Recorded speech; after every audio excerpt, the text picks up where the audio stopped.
Hello, everyone, and welcome into today's edition to the Point Podcast. Was doing well on this Wednesday.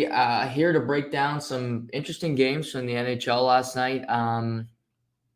Not exactly how I expected them to go down. Once the games got going, I think you saw a team that really looks like they could be ready to win another Stanley Cup.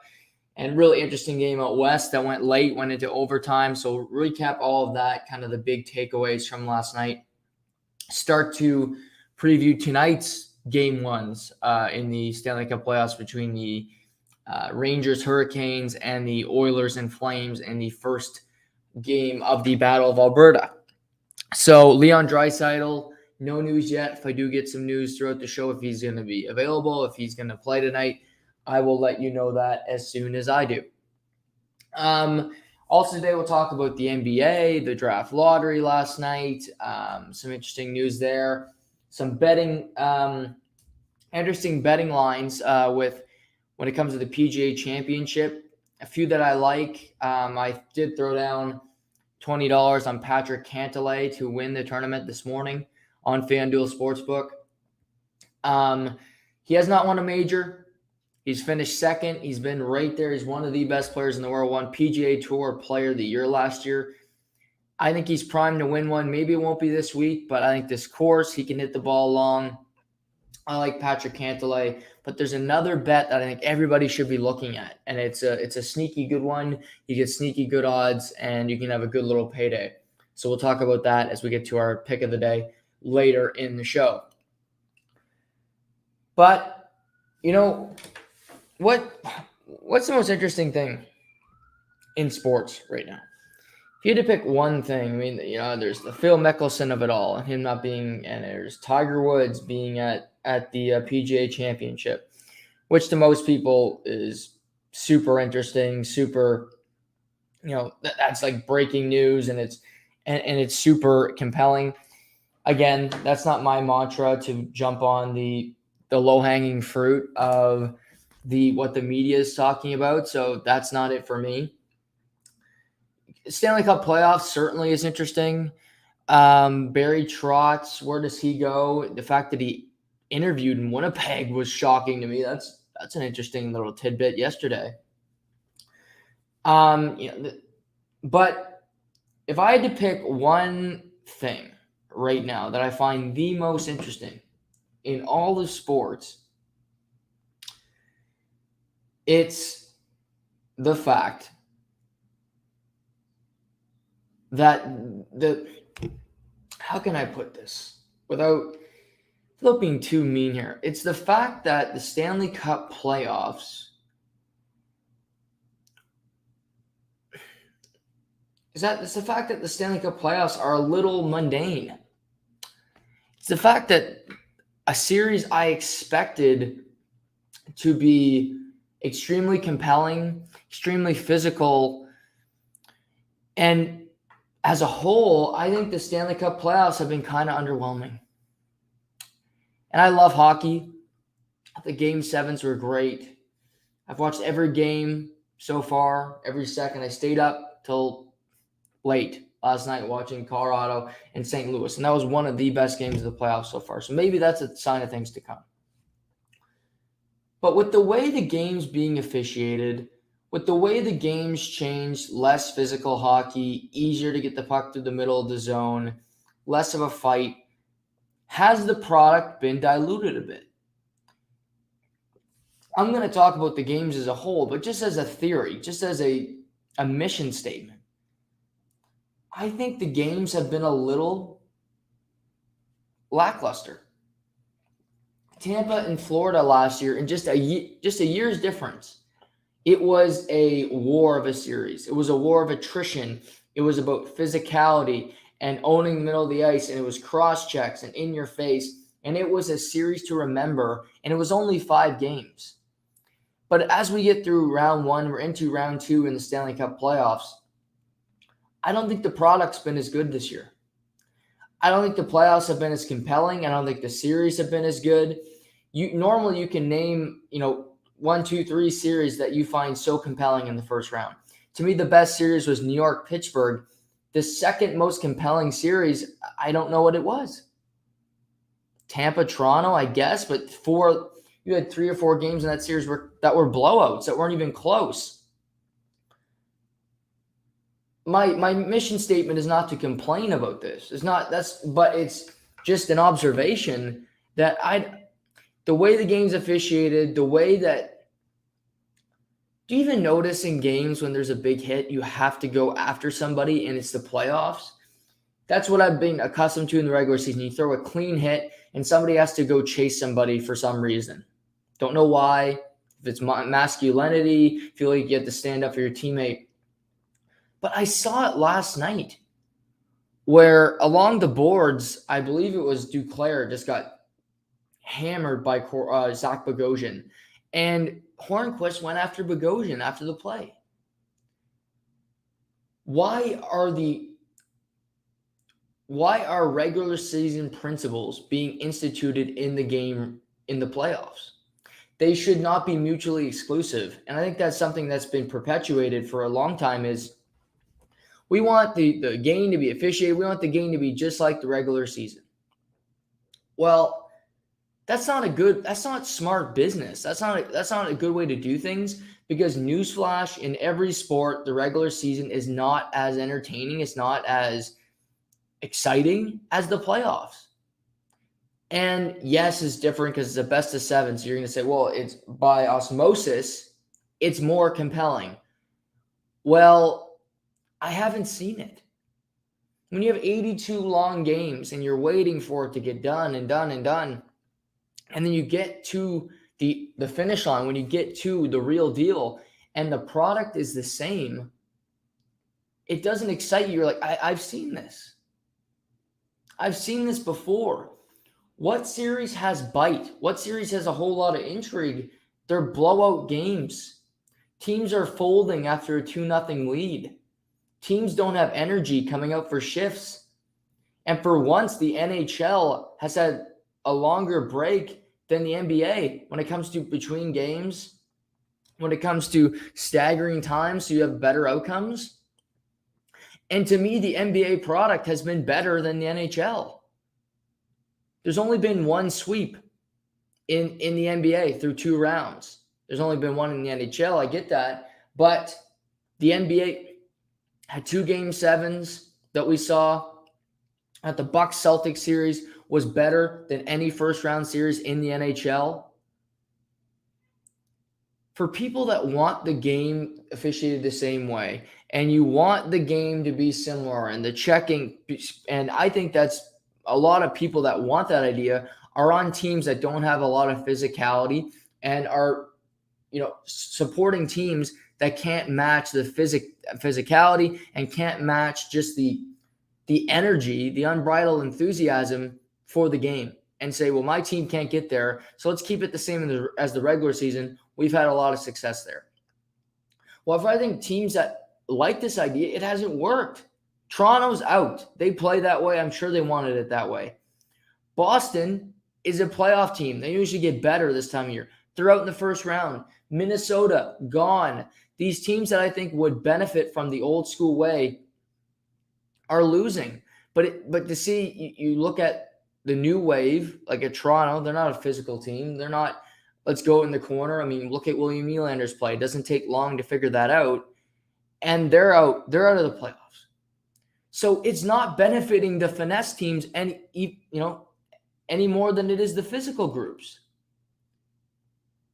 To me, as a league, as a business, the most important thing, the only thing that you should care about is your fan base and your product.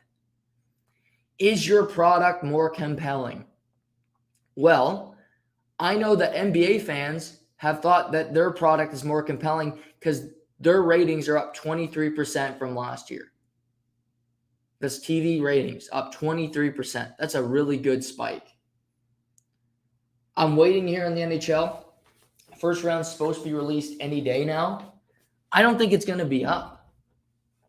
Because are people that engaged in hockey right now? Game 7s are completely different because it's a crapshoot. They're always entertaining. But as a series as a whole, how engaged were you? That Florida Tampa game last night, that had no life. That was hard to get through. I was in the third period, I'm like, can this game just end so we can get to Colorado and St. Louis? I shouldn't be wanting that. Last night should be the two best series of the second round. Period. Because you have four great teams playing.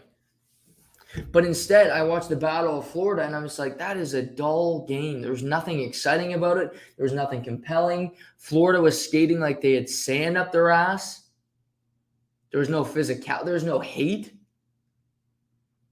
Corey Perry couldn't even dredge up enough for the Florida Panthers to care. I don't know what was wrong with the old product. There wasn't a concussion every shift. There wasn't, oh, I'm checking from behind, you're killing somebody.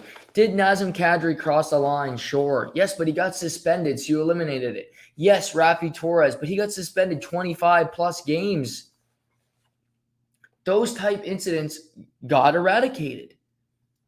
But I think you're seeing now a more tentative hockey. You're seeing more finesse, and the game is more like the regular season than it ever has been when it comes to playoff hockey. That's not a good thing. Because 82 games can get mundane. 82 games can get long in the tooth. And you're like, okay, I'm ready for something different. I see a lot of ice out there. Normally in the playoffs, it's, there's no ice and you can't get through the neutral zone. Really? Tell that to Nikita Kucherov. Tell that to Nathan McKinnon. And it's not just the best players. Carter Verhaeghe carved up Washington in the first round. Where is the physicality? Where is that bite? I don't see it.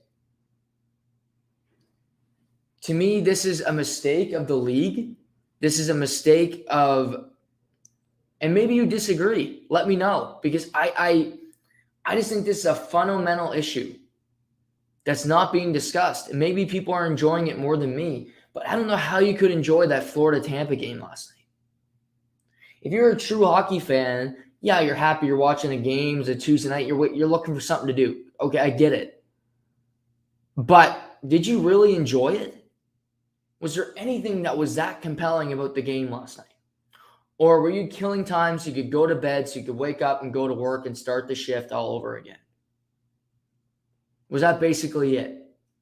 Because if you're not going to watch the late game, which I understand,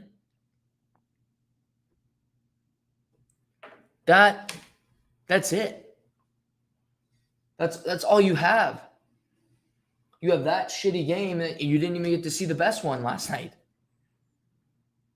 So I don't know. That's just a big picture thing for me, where I don't think the playoffs have been that good. I think the NBA has been far superior. Last night there was times I'm like, oh my God. Also, the penalties ruined the hockey game. I'm going to get to Florida and what they did last night, what they called that a product, which was pathetic performance, but it's happening all across the league. I think all we heard about was in the Toronto series because it's Toronto and they get a lot of noise. The other series were bad too when it comes to penalties. So do I want to start by ripping the Panthers, or do I want to go to the, let's start with the worst game and we'll go to the best one, because that's start with the worst, go to the best. So Lightning Panthers game 1 last night in South Florida.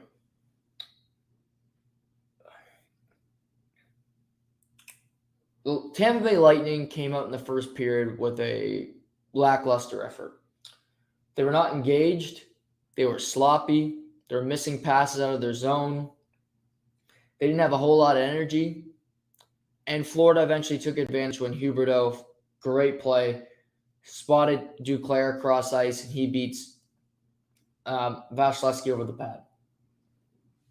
But after that point, to me, Tampa took over the game.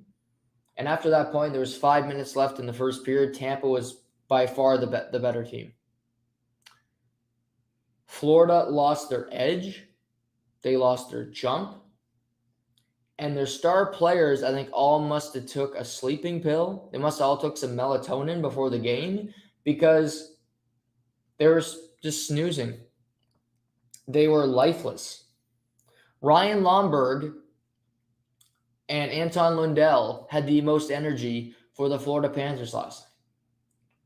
Aaron Ekblad, a guy I love, started the game. I thought he was playing fantastic. I got to the midway point. He turned into a fucking disaster where Kucherov dances him on the first Tampa goal on the power play. And then the second one, he's in poor position with Sherratt. They're both, I don't know who they're covering on that play. And Fred-Edouard Bellemare puts it in the back of the net to make it 2-1. That turned out to be the game-winning goal. But to me, Florida showed no desperation last night. They didn't come out. They didn't play the game with energy. And they should have wanted that game more than Tampa last night. Florida has proven nothing that they can win in the big moments. They got one series win against the Washington Capitals, who they should have beaten in less than 6 games, because let's just be honest, they're not a good hockey team. They're old. They're not great. Their goaltending sucks. Their defense is lackluster. It's the way it is.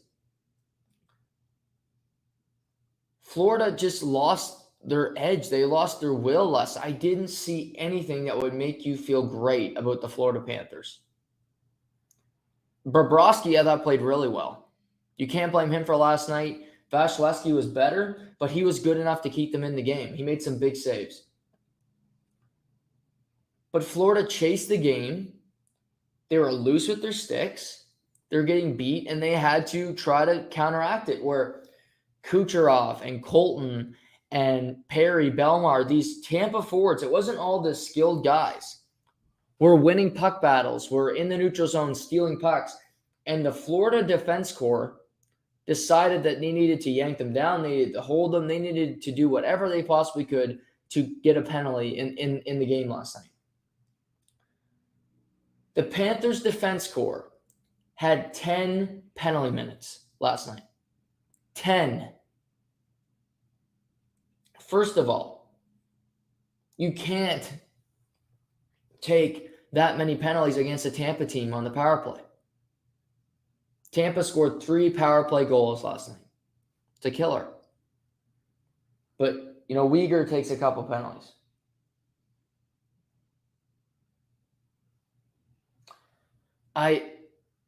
It was just a lackluster. I also counted, they had 5 missed passes, Florida, that led to icings by their defense corps.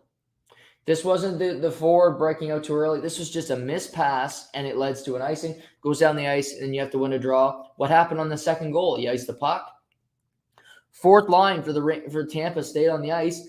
Bellemare wins the draw. It's a scrum in front. You got Perry takes a shot, rebound. Bellemare puts it home. That fourth line of the Tampa Bay Lightning is paying dividends. They're a veteran fourth line. They all got experience. They all know how to play the game the right way. And Bellemare, the Big Rig Maroon, and Perry have delivered so far.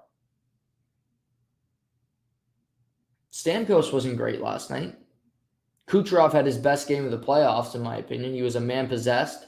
Hedman has been great, but you're missing point. You dress 7 defensemen. Eric Cherenak leaves the game, so you have to play Jan Ruda, who hadn't played since Game 1 against the Leafs, and nothing from the Tampa Bay Lightning, from the Florida Panthers. Huberdeau is still way, way too tentative. He needs to shoot the puck. I don't understand why he's not. Also needs to be more engaged. Barkov was just a no-show last night, floating through the neutral zone. Didn't see anything from him that would make you love it. Reinhart, same thing. I mentioned Ekblad. And for Florida, get pucks to the slot. You're playing the best goalie in the world. You are not going to score from the perimeter on him too often. Where did Duclair score? A foot from the net. That needs to be the goal of the Florida Panthers, is to get to that front of the net and create havoc and get some better scoring opportunities.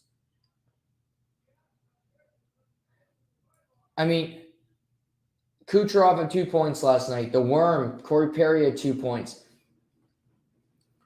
What was a good sign last night for Tampa was a couple things.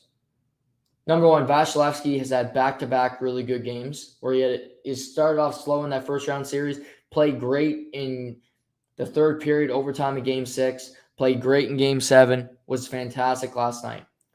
Kucherov got the tying goal in Game 6. Game 7, he was just okay. Last night was the Kucherov. He back-checked. He played with bite, scores a big goal. Great feed to Perry on the first goal. It was a great night for Nikita Kucherov. He's had 30-plus points in the last two postseasons. He's only the fifth player ever to do that. He's on a short list of players to do it in back-to-back years. So, he's a guy that's going to have to be big for them, because if points out, he needs to continue to be productive. Stamkos needs to find a way. Nick Paul's doing his role. The fourth line continues to contribute. We'll see if Chernak is hurt, if he's going to be out a while. Obviously, that would they got Jan Ruda, so he could suit up, but that hurts their defense core in a big way, because he is in their core. He's a really important piece, and he plays big minutes for that team. But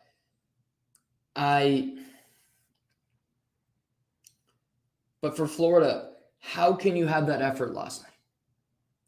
There was nothing that was good about that effort. There was nothing that you would brag about that effort. There was nothing that was encouraging about that game. It was lifeless. It was lethargic. Florida brought nothing to the table that would make you think, okay, well, this team is going to come back in this series. You've already lost home ice. You lost to this team last year, losing Game 1. Florida needed that game more last night than Tampa Bay did, and they did not play like it. Their best players have to be productive every night in order to win. And they just haven't been so far. Verhaeghe, like I said, Verhaeghe was fantastic. Ekblad's got to be better. Uyghur's got to stop taking stupid penalties. Lower your stick. Again, Bobrovsky hasn't been the problem. He's usually the guy that gets yelled at. It's been the rest of the team. Forsling took a penalty last night. Uyghur took 2. Gudas took a penalty. It's everyone on that defense score seemed to want to take a penalty last night and take a trip to the penalty box like it was something that you want to do. It wasn't being involved physically. It was stick penalties last night. Another thing, Florida. They are 0 for 20 on the power play in the postseason. They haven't scored a power play goal. You're not going to win. Tampa goes 3 for 6, 50%. Florida cannot score on the power play. It's all the outside. There's too much passing. Just simplify it. Reinhart needs to be parked in front. Ekblad at the point. Get Huberdeau, Barkov. I mean, Corey Perry was on the power play for Tampa last night. Maybe you have to do something different. Maybe Hornquist needs to be inserted into the power play. And that might sound crazy, but that's something I consider, because he's a pain in the ass. He did it in Pittsburgh. Holmstrom did it forever with Detroit. You're not scoring. Change some things up. Make some changes, because it is not working. This goes without saying, but it is a must-win Game 2 for the Florida Panthers. They got home ice. They need to protect it. No doubt about it. They need to. But also just to have some confidence that you can come back and beat this team. You need to be playing well to have the belief that you can beat the Tampa Bay Lightning. Because Toronto played extremely well in that series, and they still didn't defeat the 2-time reigning defending Stanley Cup champs. So you need to be playing at a high level in order to do it. Florida did not show that last night. And Vasilevsky turning the corner, looking like the best goaltender in the world that he is, would scare the hell out of me. Which means in Game 2, you need to shut down that confidence. Which means in Game 2, you need to get multiple goals by him and send a message that, you know what, we had the best offense in the NHL this year, and we can score it on you at will. because the perimeter shots and the lack of effort and what they gave last night is just not going to cut it. You're not going to beat the Tampa Bay Lightning doing what you did last night. Period. It's just not going to happen.